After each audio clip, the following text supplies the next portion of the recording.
ஒரு துளி ஆன்மீக அன்பர்களுக்கு நமஸ்காரம். ஓம் நமோ நாராயணாய, ஓம் நமோ வெங்கடேஷாய.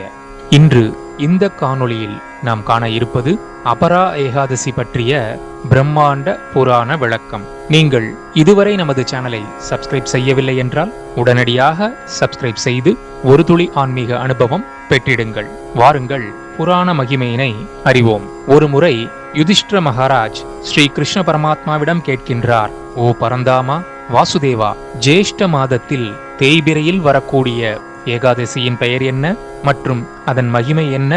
அதனை உங்கள் மூலமாக அறிய விரும்புகின்றோம் என்று கேட்கின்றார். ஸ்ரீ கிருஷ்ண பரமாத்மா கூறுகின்றார், ஓ தர்மபுத்திரனே, ஜேஷ்ட மாத தேய்பிரையில் வரும் ஏகாதசி அபரா ஏகாதசி என்று அழைக்கப்படும். உலக மக்களின் நன்மைக்காக நீ கேட்ட கேள்விக்கு நான் விளக்கம் அளிக்கின்றேன், கேள் என்று ஸ்ரீ கிருஷ்ண பரமாத்மா கூறுகின்றார். ஸ்ரீ கிருஷ்ண பரமாத்மா யுதிஷ்ட மகாராஜாவிற்கு எடுத்துரைத்த விளக்கங்களை நாம் இங்கே நமது ஒரு துளி ஆன்மீகம் குழு அன்பர்களுக்காக தொகுத்துள்ளோம். இந்த ஏகாதசி விரதத்தை கடைபிடிப்பவர்கள் பிரபஞ்சம் முழுவதும் புகழினை அடைவார்கள். மேலும் இந்த ஜென்மத்தில் அவர்கள் தெரிந்தோ அல்லது தெரியாமலோ செய்த ஒரு பிராமணனை கொன்ற பாவம் மற்றும் பசுவை கொன்ற பாவம் அல்லது ஒரு சிசுவினை கலைத்த பாவம் அல்லது பிறரது மனைவியை மோகித்த பாவம், இவை அனைத்து பாவங்களையும் நீக்கி மோட்சத்தை தரவல்லது. அதன் மகிமையை நான் உனக்கு கூறுகின்றேன், கேள் என்று கூறுகின்றார்.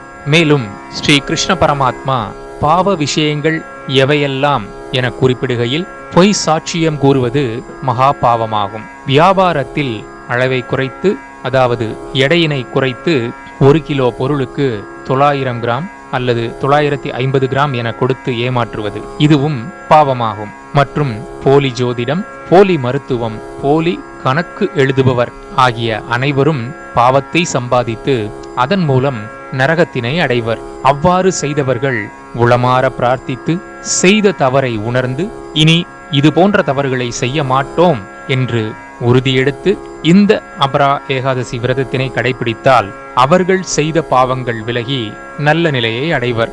மேலும் பல புண்ணிய கஷேத்திரங்களுக்கு விஜயம் செய்து புண்ணிய விஷயங்களை செய்வதன் மூலம் கிடைக்கும் புண்ணியத்தினை இந்த அபரா ஏகாதசி விரதத்தினை கடைபிடிப்பதன் மூலம் அவரவர் இருக்கும் இடத்திலிருந்தே எளிதாக பெற முடியும். எவையெல்லாம் புண்ணிய விஷயங்கள்? கார்த்திகா மாதத்தில், அதாவது அக்டோபர் அல்லது நவம்பர் மாதத்தில் புஷ்கர கஷேத்திரத்தில் 3 வேளை நீராடுதல், மக மாதத்தில், அதாவது ஜனவரி அல்லது பிப்ரவரி மாதத்தில் பிரயாக்ராஜில் நீராடுதல், சிவராத்திரி அன்று காசியில் சிவபெருமானுக்கு விரதம் இருந்து கைங்கரியம் செய்தல், திருக்கோயிலில் உளவார பணிபுரிதல் என்றும் கூட வைத்துக் கொள்ளலாம். அடுத்து கயாவில் முன்னோர்களுக்கு சிரார்த்தம் செய்தல், வியாழ கிரகம் சிம்மத்தில் இருக்கும் பொழுது கௌதமி நதிக்கரையில் நீராடுவது, அதாவது கோதாவரியின் கிளை நதியான கௌதமி நதிக்கரையில் நீராடுவது, வியாழ கிரகம் சிம்மத்தில் இருக்கும் பொழுது கேதார்நாத் சிவபெருமானை தரிசனம் செய்வது, சூரிய கிரகம் கும்பத்தில் இருக்கும் பொழுது பத்ரிநாத் விஷ்ணு பகவானை தரிசனம் செய்வது, மேலும் சூரிய கிரகணத்தின் பொழுது குருஷேத்திரத்தில் நீராடி, அதாவது ஹரியானா மாநிலத்தில் உள்ள குருஷேத்திரம் என்ற ஸ்தலத்தில் நீராடி பின்னர் பசு, யானை அல்லது தங்கத்தை தானமாக வழங்குவது, இவை அனைத்துமே மிக மிக புண்ணிய விஷயங்களாக சொல்லப்பட்டுள்ளன. இந்த புண்ணிய விஷயங்களுக்கு ஈடாக, அதாவது சமமாக அபரா ஏகாதசி விரத பலன் உள்ளது என்று குறிப்பிடப்பட்டுள்ளது. மேலும் ஒரு மிகப்பெரிய மரம் அளவுக்கு நாம் சேர்த்து வைத்துள்ள பாவங்களை வலிமையான கோடாரி கொண்டு ஒரே அடியில் வீழ்த்தவல்ல பலனை தரவல்லது இந்த அபரா ஏகாதசி விரதம். ஆகவே யுதிஷ்டிரா, எவர் ஒருவர் இந்த அபரா ஏகாதசி விரதத்தினை முழுமையாக முழு நம்பிக்கையுடன் கடைபிடிக்கின்றாரோ அவர் இகவாழ்வில் அனைத்து இன்பங்களையும் பெற்று பரவாழ்வில் முக்தியினை பெற முடியும் என்று ஸ்ரீ கிருஷ்ண பரமாத்மா பிரம்மாண்ட புராணத்தில் தெளிவாக விவரிக்கின்றார். இவ்வாறு இதன் பெருமைகளை யுதிஷ்டிர மகாராஜாவிடம் கூறிய ஸ்ரீ கிருஷ்ண பரமாத்மா மேலும் கூறுகையில், ஓ யுதிஷ்டிரா, இந்த அபரா ஏகாதசி விரத கதையினை படித்தவர்களும் கேட்டவர்களும் மற்றும் பிறருக்கு எடுத்துச் சொல்பவர்களும் மிகுந்த புண்ணிய பலனை பெறுகின்றனர். அவர்கள் கோதானம் செய்த புண்ணிய பலனை பெறுவர் என்றும் கூறினார். ஒரு துளி ஆன்மீக அன்பர்களே, இந்த காணொளியினை கண்டு ஏகாதசி விரதம் கடைபிடிக்கும் எண்ணம் உங்களுக்கு எழுந்திருந்தால் அல்லது ஏகாதசி விரதம் தொடர்ந்து நீங்கள் கடைபிடித்து வந்தீர்கள் என்றால் ஓம் நமோ நாராயணாய என்று நமது கமெண்ட் செக்ஷனில் உங்களது கருத்துக்களை பதிவிடுங்கள். இது உங்களைப் போல் மேலும் ஒரு நபர் ஏகாதசி விரதம் கடைபிடிக்க தூண்டுதலாக அமையும். ஓம் நமோ நாராயணாய.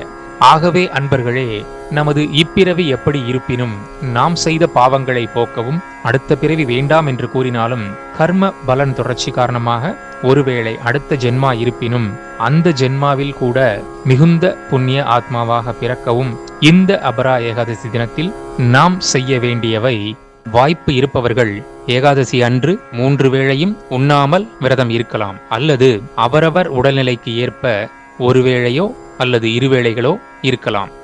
வாய்ப்பு இருப்பவர்கள் பழங்கள் மற்றும் பழச்சாறு மட்டும் அருந்தி விரதம் இருக்கலாம். அன்று நாள் முழுவதும் பகவான் நாமாவை ஜெபிக்கலாம். அவரவர் இல்லங்களிலேயே பெருமாள் படத்திற்கு முன்பாக நெய் விளக்கேற்றி துளசி சாற்றி வழிபடலாம். இவை எவற்றையும் செய்ய முடியாத பட்சத்தில் கூட இருக்கும் இடத்திலிருந்தே மானசீகமாக பெருமாளை மனதார நினைந்து வேண்டிக் கொள்ளலாம். முழு நேரமும் நாம ஜபம் மட்டும் செய்து கொண்டே இருக்கலாம். விரதம் இருக்க முடியாதவர்கள் இந்த விரத கதையையும் பலனையும் பிறருக்கு எடுத்து கூறுவதன் மூலம் கோதானம் செய்த புண்ணியம் பெறுகின்றார்கள் என்று கூறப்பட்டுள்ளது. இந்த நேரத்தில் ஒரு முக்கியமான விஷயத்தை இங்கு பதிவு செய்ய நினைக்கின்றோம். நமது தாமிரா தர்ம ரக்ஷண சபா மூலமாக கலியுகத்திற்கு ஏற்ற வகையில் நமது குழு உறுப்பினர்களுக்கு இப்போதைய தண்டோரா மூலம், அதாவது சமூக வலைதளங்கள் மூலமாக ஒவ்வொரு ஏகாதசிக்கும் முதல் நாள் தசமி திதி அன்று ஏகாதசி விரதம் பற்றி ஒரு நினைவூட்டலை நாம் செய்து வருகின்றோம்.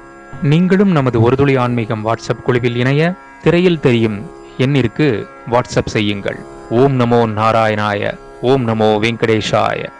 நாம் முன்பே கூறியுள்ளது போல உபவாசம் இருப்பது என்பது உடலுக்கும் மனதுக்கும் மிகவும் நல்லது என்ற போதிலும் தற்போதைய கலியுகத்தில் இது அவரவர்களின் தனிப்பட்ட உடல் நலனை பொறுத்தது ஆகும். வயோதிகர்கள், நோய்வாய்ப்பட்டவர்கள், உடல்நிலை ஒத்துழைக்காதவர்கள் ஏகாதசி விரத பலனை அடைய ஏகாதசி அன்று ஒரு நாள் மட்டும் அரிசி உணவை தவிர்த்து வேறு உணவுகளை, அவல் அல்லது பழங்கள் போன்ற உணவுகளை அவரவர் தேவைக்கு ஏற்ப எடுத்துக்கொண்டு பகவான் நாமாவை ஜபித்து ஏகாதசி விரத மகிமையினை மற்ற அன்பர்களுக்கும் தெரியப்படுத்தலாம். ஓம் நமோ நாராயணாய. ஓம் நமோ வெங்கடேஷாய.